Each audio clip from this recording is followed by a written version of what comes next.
We didn't get to yesterday, but how did you feel the scrimmage went on Saturday?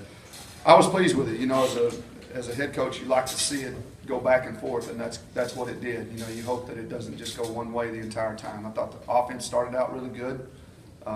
They had a nice open drive, went right down the field there and scored. I thought, you know, Montel started that drive. He opened up and managed the game really, really well and took us right down the field and scored. So that was a great deal. We've been emphasizing a fast start, and they got off to a fast start. And they continued really to do well through the situational play all the way through the first half of the practice. The offense actually really kind of took over that scrimmage early. And, you know, we took a little break there in the middle, and we came back and challenged the defense, and, you know, they stepped up and shut them down in the second half. So that's what you like to see. You like to see some balance there, but we're a long ways away, but we'll get there. Can you talk just about how you guys evaluated that? I mean, what did you as a coaching staff do with what you got on film from Saturday, and how's the process go there? Well, the big thing, I think, for us was understanding situational football. We've been installing and getting schemes installed and all the things that go along with that.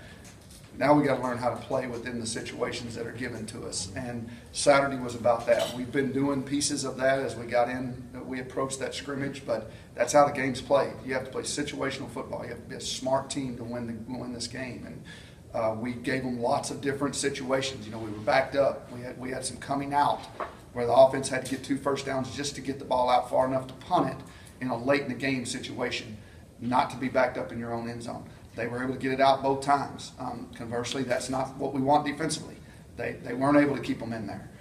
So there was some good teaching there.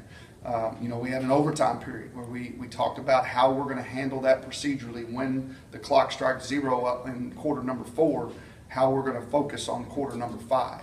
And then quarter number 6 and number 7, we'll play as many quarters as we need to get the game won. So we kind of look at it as each one of those overtimes is like an extra quarter. So we got to prepare to play 5+ quarters in a game.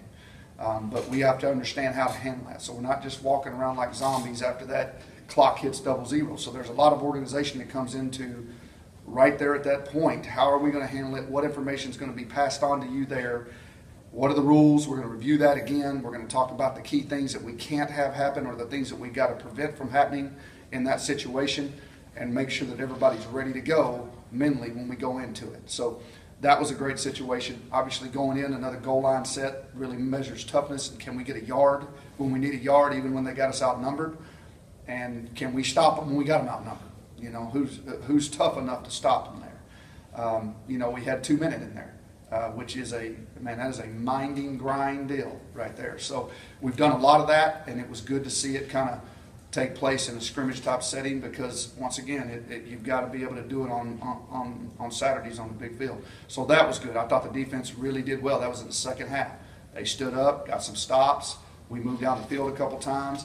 They were faced with giving up a 3rd and long one time, and the offense, you know, they didn't get in after that. They didn't get themselves in a position to win the game. We learned a lot in that period about inside 1 minute and when the clock stops, when it doesn't, what penalties are causing it to start again, all the things that go along with that. So we did a lot of teaching on Saturday.